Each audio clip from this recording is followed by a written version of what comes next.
Fala moçada, fala papirando, sejam bem-vindos aí ao nosso canal, tá bom? Hoje a gente vai estar falando aí sobre a aula 1 de números e sistemas de numeração decimal. Como eu já havia falado em outros momentos, a gente vai estar trabalhando inicialmente em toda a base, para depois que a gente tiver todo um suporte, a gente poder estar avançando em conteúdos mais complicados, tudo bem? Fica comigo aí para você conhecer a nossa aula. Nos ajuda aí com a divulgação do nosso canal, compartilhando com o máximo de pessoas aí que vocês possam, tá? Que vocês conheçam. O canal Papirando com Beyond. E guardem o seguinte, moçada, de um bom papiro nada escapa. Então, se você está estudando firme, está estudando com qualidade, pode acreditar que você vai conquistar o teu sonho, você vai realizar os teus ensejos aí, tudo bem? Vamos lá, vamos começar. O que a gente vai ver então nesta aula?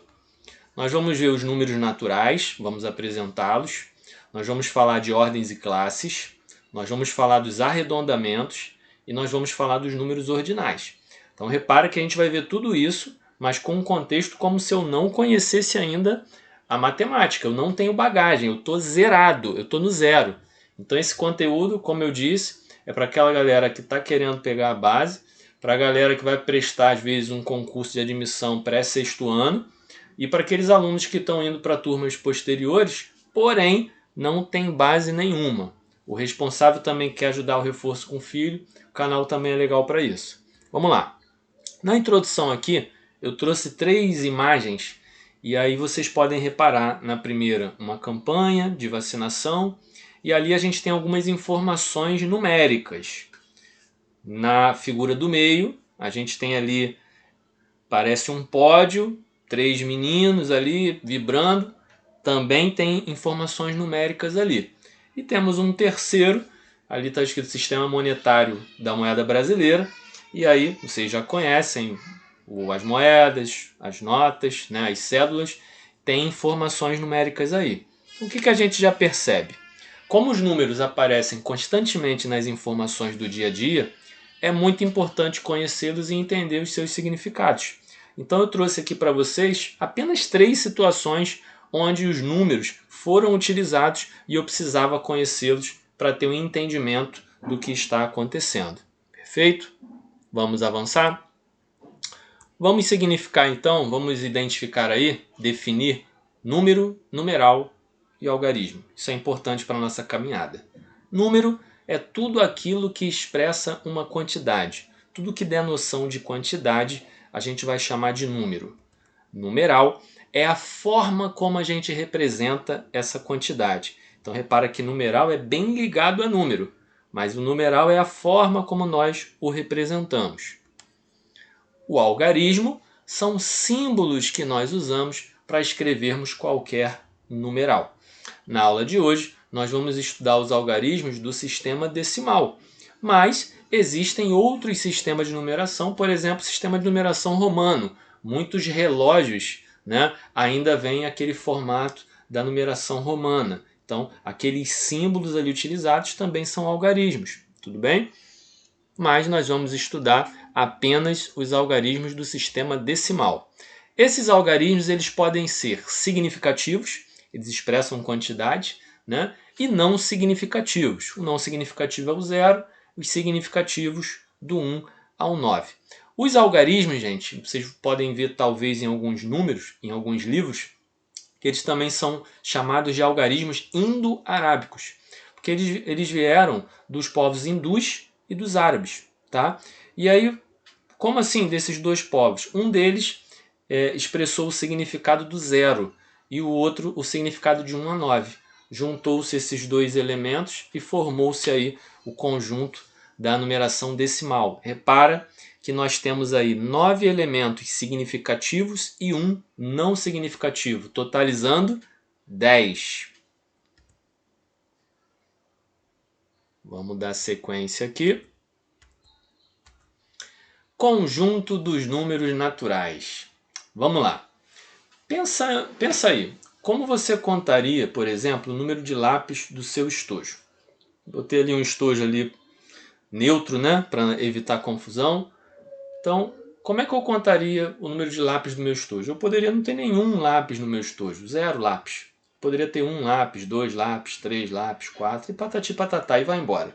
Beleza? O conjunto formado por esses elementos nós chamamos de conjunto dos números naturais. São conjuntos que a natureza nos dá. Perfeito? A gente representa dessa forma, coloca esses elementos entre chaves e para encontrar os elementos naturais, basta a gente ir encontrando os números consecutivos, ou seja, o próximo. Para eu descobrir o próximo, basta eu ir adicionando uma unidade, perfeito? Esse conjunto, né, como os números naturais, eu sempre consigo encontrar o próximo, o seu consecutivo, a gente diz que ele é um conjunto infinito e a gente representa aí com esses 3 pontinhos, tudo bem? Importante detalhar que esse símbolozinho aí que eu coloquei embaixo, ó, que alguns até confundem na hora de falar, o asterisco. Tem gente que fala asterístico. Esse símbolo aí ele é um asterisco. O que, que o asterisco representa nos conjuntos numéricos, no caso do conjunto natural aí? Ele indica a exclusão do elemento zero. Então, quando eu trabalho com o natural asterisco, eu elimino zero da brincadeira. E eu vou começar do 1 em diante. No futuro, vocês vão entender a utilização e a necessidade desse N asterisco em alguns momentos. Tudo bem? Tranquilinho por enquanto, né? Bom, representação no sistema decimal. Primeira coisa agora. Quando eu falo decimal, algum número vem à sua cabeça? Isso aí, o 10 veio na sua cabeça. E 10, gente, é exatamente o número de dedos que nós temos. Então, trabalhar com um sistema de numeração que envolvam 10 elementos facilita as operações, facilita as contagens. E se você prestar atenção e lembrar, a tua lembrança tem a contagem nos dedos, usando as mãos. Então é muito fácil a operação. Esse sistema de numeração ele é muito importante para a gente, porque ele é muito usual. Ele está em nossa posse. Perfeito? Então, para representar qualquer número natural, usamos 10 símbolos, chamados esses símbolos de algarismos ou dígitos. Nós agrupamos de 10 em 10 para fazer contagens. Daqui a pouco a gente vai entender melhor essa parte. Mas a cada 10 eu tenho um agrupamento e parto para uma outra ordem. Tá? O valor que o algarismo representa depende da posição que ele ocupa na representação do número. Então, aí estão os 10 elementos do nosso sistema decimal. Você não vai conseguir escrever um número do sistema decimal que precise de um elemento que não esteja aí. Não tem como. Tá? Qualquer número que você pense do sistema decimal, você vai conseguir escrever utilizando esses termos aí, esses elementos. Show? Bom, valor absoluto versus valor relativo ou posicional. Vamos lá. Lembra que eu falei que o valor do algarismo poderia depender da sua posição? Então, vamos lá. O VA não vai depender da posição, é o valor absoluto dele. O VR é o valor que ele assume conforme a sua posição. Como ele depende da posição, por isso o nome posicional. Show? Olha o exemplo. 8, 2, 7, 5. Se eu for analisar esses algarismos em absolutos e relativos, vamos observar aí. Vamos começar pelo 5. O algarismo 5, ele é o primeiro elemento aí. Esse elemento, o valor absoluto dele é 5. E o valor relativo dele também é 5. Agora, quando eu vou para a outra posição, a gente diz que essa posição é a segunda ordem, é a segunda posição. Olha o que acontece. O valor absoluto dele continua sendo 7, mas o valor relativo, quando você lê aquele número ali, como é que é a leitura desse número? 8.275. Então, aquele 7 ali, nós não lemos 7, nós lemos 70. Esse é o valor relativo. Então, como esse 7 está nessa segunda ordem, que a gente chama de dezenas, esse 7 ele vai representar relativamente o número 70. E assim sucessivamente. O 2, na verdade, ele é 200. O 8 é o quê? Perfeito, 8.000. tá? Agora, quando você escreve um número em função dos seus valores relativos, aí vem uma propriedade linda aqui, que é o quê? A soma dos valores relativos de um número é exatamente o número primitivo, o número inicial. Então, quando você soma 8.270 com 5, a soma deles dá um número primitivo. Então, todo número pode ser escrito em função dos seus valores relativos. Perfeito? Importante saber, se um elemento está na primeira ordem, o valor absoluto e o valor relativo vão ser sempre iguais. Show? Qualquer número, se você pegar a primeira ordem, o VA é igual ao VR. Show? Outro ponto importante. O zero, em qualquer posição, o valor absoluto dele vai ser igual ao valor relativo. Pode pensar em qualquer número, coloca o zerinho, você vai ver que o valor absoluto é igual ao valor relativo. E a soma dos valores relativos é igual ao numeral. Show? Agora vamos dar uma pausa aqui, gente, e dar um recado. O que é importante? Você está assistindo aí no canal a videoaula, façam as suas anotações. Dá pausa no vídeo. Volta quando houver necessidade. Manda um comentário para a gente se tiver algum ponto que não ficou claro, se ficou alguma dúvida, que a gente vai estar te respondendo, vai estar esclarecendo.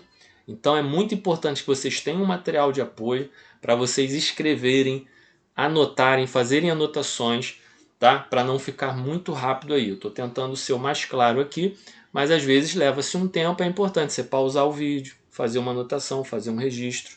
Show? Vamos lá, vamos avançar. Sucessor e antecessor de um natural. Sucessor de um natural é o elemento imediatamente maior, ou seja, é o consecutivo. Ou seja, basta adicionar uma unidade. Então vamos para os exemplos. Qual é o sucessor de 12? 12 mais 1, 13. Qual é o sucessor de 99? 99 mais 1, 100. E o antecessor? O antecessor de um natural é o elemento imediatamente menor, é o que vem antes. Ou seja, basta, aqui a gente colocou adicionar, não, né? Basta subtrair uma unidade. Depois, nas suas anotações aí, ó, já corrige. Basta subtrair uma unidade. Então, antecessor do 12. 12 menos 1, 11. 99. 99 menos 1, 98. Importante destacar, o zero não possui antecessor. Lembra? No conjunto dos números naturais, quem era o nosso primeiro elemento? Era o zero. Quem está antes do zero? Não existe esse elemento. Perfeito? Então o zero ele não possui antecessor. Cuidado com isso. Números pares e ímpares. Como que eu reconheço um número par e ímpar? De maneira prática, gente. Um número você reconhece como número par quando o algarismo das unidades for 0, 2, 4, 6 ou 8. Nos demais casos, 1, 3, 5, 7 e 9, esse número vai ser reconhecido como um número ímpar. Perfeito? Sucessor par e sucessor ímpar. Bom, para encontrar o sucessor par ou ímpar, o que nós devemos tomar cuidado? Com qual é o número de partida. Vou mostrar por quê. Olha só, vamos para os exemplos. Qual é o sucessor par de 93? Quando a gente pensa em um número par, por exemplo, se eu falar para você 12, 12 é par. Qual é o próximo par? 14, 16, 18. Ele vai pulando de 2 em 2. Então a gente pode, na emoção, achar que um número por somar 2 já vira par. Não, depende do ponto de partida. Se eu quero o sucessor par de 93, quem é o próximo número par depois do 93? Como 93 é ímpar, basta eu somar uma unidade que ele já vira par. Então o sucessor par de 93 é o 93 mais 1. Bastou somar uma unidade, 94.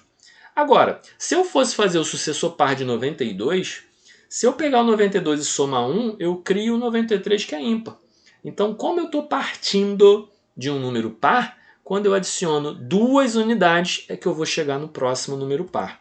Então, 92 mais 2, 94. Então, repara, o sucessor par de 93 e o sucessor par de 92 é o mesmo elemento, é o 94. Qual é o sucessor ímpar de 104? 104 é par. Eu quero o próximo número ímpar. Como ele é par, basta somar 1. 104 mais 1, 105. Qual é o antecessor ímpar de 103? 103 é ímpar, eu quero reduzir para um próximo ímpar. Se de 103 eu reduzir 1, eu vou virar par. 103 menos 1 dá 102. Como eu quero o próximo ímpar, 2 unidades. Então, de novo, dependeu do ponto de partida. 103 menos 2, 101. Show? Então, deixa eu voltar aqui. Então, nós falamos de coisas importantes aqui, ó. O sucessor par e o sucessor ímpar. Muito cuidado com o ponto de partida. Ordens e classes. Vamos caminhando. Para entender melhor o significado de um número e facilitar sua leitura, separamos o mesmo em ordens e classes. Cada algarismo corresponde a uma ordem e, dependendo de sua posição, terão uma correspondência de valor. Vamos para os exemplos? O diâmetro do maior planeta do nosso sistema solar. Gente, o maior planeta do nosso sistema solar é Júpiter. Júpiter tem aproximadamente 142.984 km de diâmetro. O que seria esse diâmetro? O diâmetro, gente, seria o seguinte. Imagina uma bola de isopor. Imagina aquela bola de isopor e pega um palito e espeta esse palito nessa bola de isopor, mas passando esse palito pelo centro da bola de isopor. Beleza? Passou? Atravessa ela do outro lado, o palito. Se você passar esse palito pelo centro da bola, toda a parte que ficou dentro da bola de isopor do palito, a gente chama isso de diâmetro. Perfeito? Então, essa distânciazinha que está aí, que eu até representei aí no slide para vocês, é o diâmetro dessa bola. É o diâmetro, no caso aí, do planeta Júpiter. Beleza? Esse diâmetro de Júpiter, olha agora que interessante, trazendo aí uma curiosidade para vocês. O diâmetro de Júpiter é 142.984. Essas bolinhas menores que eu botei aí no diâmetro de Júpiter, sabe que bolinha é essa? É a representação da Terra.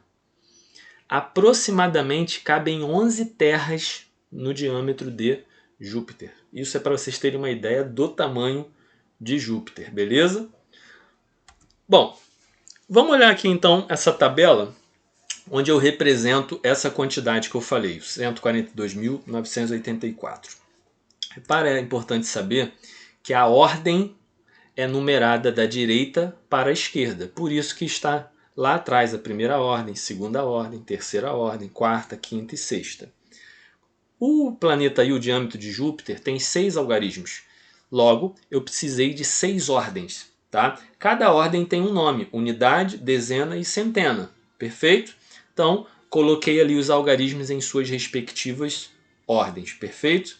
Então, a primeira ordem é a unidade simples, segunda ordem é a dezena simples, terceira ordem é a centena simples. Depois a gente chamou aí, se vocês olharem, tem escrito milhar. Tá vendo? Isso vocês vão entender aí daqui a pouco o porquê o milhar. Bom, olha agora os valores absolutos. Primeira ordem, 4. Segunda ordem, 80. Terceira ordem, 900. Quarta ordem, aqui está 3.000, na verdade é 2.000, né, gente? Na quinta ordem, 40.000. E na sexta ordem, 100.000. Show? Se vocês somarem todos esses valores relativos, nós já sabemos que tem que dar os 142.984. Perfeito? Bom, olha agora, como eu falei para vocês. Aquele grupamento ali de 3 ordens, eu criei ali uma tabelinha, ali, uma linha nova, roxa, chamada primeira classe. Então, opa, surgiu uma coisa nova. A cada 3 ordens, eu consigo criar uma classe completa. Essa primeira classe é a classe das unidades. Quando eu avanço para a próxima classe, que é a segunda, eu novamente vou ter 3 ordens. Eu novamente vou ter unidade, dezena e centena. Só que agora essa classe não é mais das unidades. Ela é a classe do milhar. Beleza? Depois, se for necessário, eu vou ter uma terceira classe, a do milhão. Depois a do bilhão e assim sucessivamente. Show? Por que isso? Por que criar em classes? Repara bem. Olha aqui o que eu escrevi em vermelho. 142.984. Quando a gente cria as classes, e a gente costuma separar a classe por ponto, por isso que tem esse pontinho ali, 142.984, a leitura do número fica muito mais fácil, né? 142 não é milhar? 142.984 unidades. Se fosse um número maior, 5 milhões, eu estou na classe dos milhões. 5 milhões, tantos mil e tantas unidades. E por aí vai. Perfeito? Então, importante a gente saber, cada grupo de 3 ordens corresponde a uma classe que poderá ser completa, quando ela tem os 3 algarismos, ou incompleta, quando ela tem 1 ou 2 algarismos.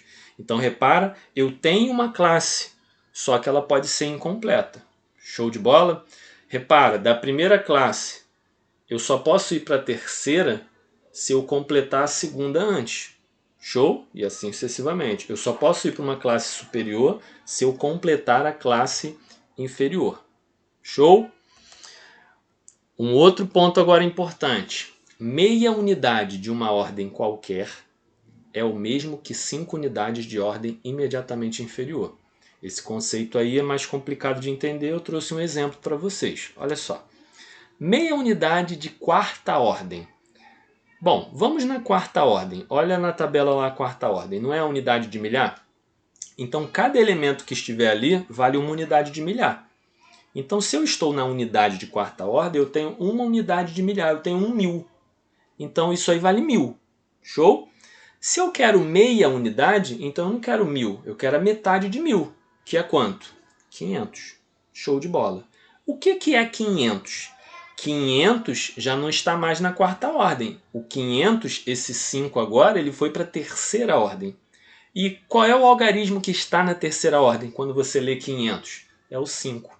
Então, quando a gente fala 5 centenas, eu tenho 5 unidades dentro da terceira ordem. Show de bola? Por isso que esse ponto ali que eu botei como importante é legal você guardar. Meia unidade de qualquer ordem é a mesma coisa que falar 5 unidades da ordem imediatamente inferior. Show? Arredondamento, gente. Muitas situações do dia a dia que envolvam contagem são facilitadas com a técnica do arredondamento. Concorda? Por exemplo, se eu falar para você que a distância daqui do centro do Rio de Janeiro até, sei lá, a cidade X é 119 quilômetros, dificilmente você vai contar para alguém que a distância foi 119. Você vai dizer que a distância é de 120 quilômetros. Fica mais bonito, né? O número arredondado traz uma elegância. Como é que funcionam os arredondamentos? Bom, quando a algarisma direita da ordem a ser arredondada for 5, 6, 7, 8 ou 9, a gente arredonda para cima. Nos demais casos, você mantém o algarismo da ordem. Vamos ver a aplicação? Olha só. Arredonde para a ordem exata mais próxima da indicada em negrito. 792.600, perfeito? O número que está ali em negrito, o algarismo que está em negrito é o 7. Show? Eu quero arredondar para a ordem exata mais próxima. Estou lá no 7. Olha o algarismo que está à direita dele. Quem é? Show, é o 9. Se esse algarismo é um 9, quer dizer que esse 7, então, eu vou ter que arredondar para cima. Então, o 7 vai virar 8. Já fiz o arredondamento. Criei o 8. Todos os outros algarismos viram 0. Beleza?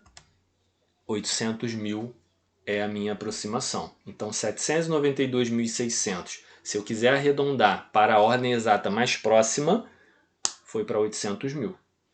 827.252. Vamos lá.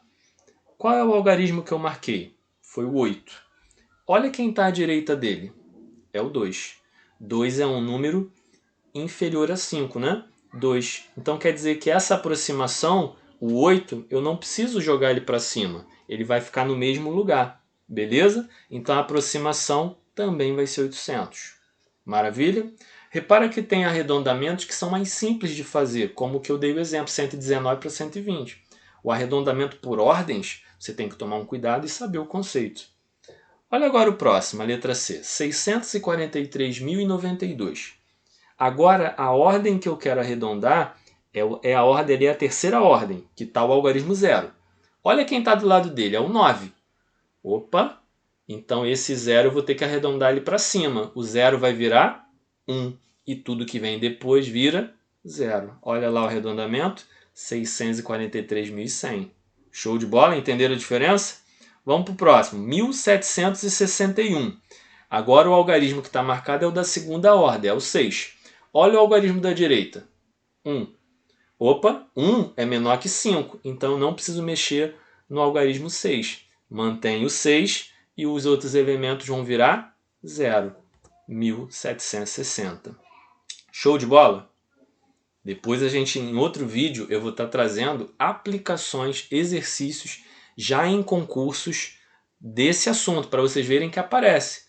Vários colégios de aplicação, escolas militares, né, de nível de 6º ano, algumas alternativas em alguns concursos de escolas técnicas e tudo mais, matemática básica, vocês vão ver que tem vários problemas que envolvem isso aí. Números ordinais são números que servem para marcar lugar, a posição e a ordem. Tudo bem? O nome já diz, né? Os numerais ordinais. Aqui eu trouxe para vocês uma tabela com os principais numerais. Então, ó, primeiro, segundo, terceiro, quarto, quinto, sexto, sétimo, oitavo, nono, décimo. Os primeiros todo mundo conhece, né? Aí depois vem 11º, 12º. Aqui eu só escrevi o 13º para mostrar que segue o mesmo padrão, tudo bem? Todos os décimos seguem o mesmo padrão, até o 19º. Depois vem o 20º, aí segue o mesmo padrão, 21º, 22º, por aí vai. Depois o 30, ó, 30º, o 40, 40º, o 50, 50º, o 60, 60º, o 70, 70º, o 80, 80º, o 90, 90º, o 100, 100º. Aí é que começa a brincadeira. E isso, gente, o que acontece? Dificilmente esses termos vão aparecer acima de 100, aparecem em provas e concursos e tudo mais. Aqui é mais uma curiosidade, tudo bem? Muitos que ficam muito tempo sem ver o conteúdo, a matéria, vai esquecer talvez alguns desses termos, tudo bem? Olha só, o 200 é o duzentésimo, o 300 é o trecentésimo, o 400 é o quadringentésimo, o 500 é o quingentésimo, 600, seiscentésimo, 700, setingentésimo, 800, octingentésimo. Olha como é que fica bonito, cada vez vai melhorando. 824, para dar um exemplo para vocês como é que se fala. Octingentésimo, 24º. É melhor você falar, né? Está na posição 824, fica bonito. Quando você estiver diante de um número ordinal que tu não conhece, é só você sair por essa. Sai pela tangente. Ah, ele está na posição 824. Todos vão entender. Show? 900, nongentésimo ou noningentésimo. E o 1000, milésimo. Show? Para ficar bonito, eu fechei no 1000. Beleza, moçada? Bom, agora o que eu vou pedir para vocês? Acompanhe a gente no canal. Se você gostou do vídeo, compartilha com os amigos. Começa a divulgar. Isso para a gente vai ser muito importante para fazer o canal crescer. Obrigado por você ter ficado até aqui comigo. Deixa seu comentário. Aí está o nome do canal. Compartilha com a galera. Lembra, de um papiro nada escapa o estudo é fundamental. E no próximo vídeo eu vou estar vindo trazendo os exercícios, as aplicações desses conceitos que nós estudamos. Como eu prometi para vocês, assuntos devagar, construindo toda a base para no final a gente atingir os nossos objetivos. Show, moçada? Abraço aí, bom papiro para todo mundo.